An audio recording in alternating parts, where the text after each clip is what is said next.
നമസ്കാരം. ഇന്ന് 4 മണി പലഹാരത്തിന് വേണ്ടി ഒരു ചക്കക്കുരു പക്കവട ഉണ്ടാക്കാം.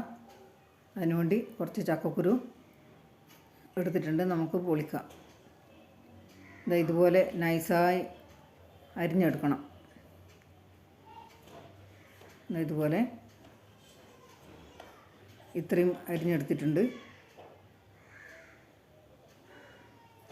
2 സവോള അരിഞ്ഞതും കുറച്ച് പച്ചമുളക് ഇഞ്ചി അരിഞ്ഞതും ഇട്ട് കുറച്ച് കരിവേപ്പില അരിഞ്ഞതും ചേർത്ത് 1.5 വലിയ സ്പൂണ് കടലമാവ് ചേർത്ത് 1/2 സ്പൂൺ അരിപ്പൊടിയും 1/2 ടീസ്പൂൺ ജീരകവും 1/4 ടീസ്പൂൺ മഞ്ഞൾപ്പൊടിയും കുറച്ച് സോഡ പൗഡർ ആവശ്യത്തിന് ഉപ്പും ചേർത്ത് കൈകൊണ്ടൊന്ന് മിക്സ് ചെയ്യുക.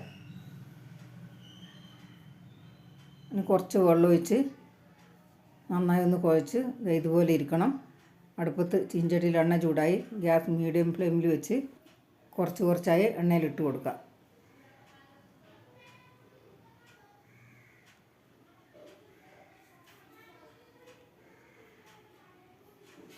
ഇനി തിരിച്ചിട്ട്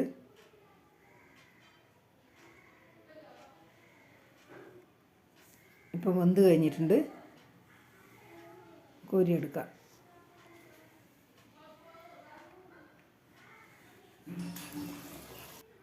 ബാക്കിയുള്ളതും കൂടി ഉണ്ടാക്കിയെടുത്ത് നല്ല ക്രിസ്പി ആയിട്ടിരിക്കുന്നുണ്ട്. ചക്കക്കുരു എല്ലാം നന്നായി വെന്ത് കഴിഞ്ഞ് നല്ലൊരു പലഹാരമാണ്.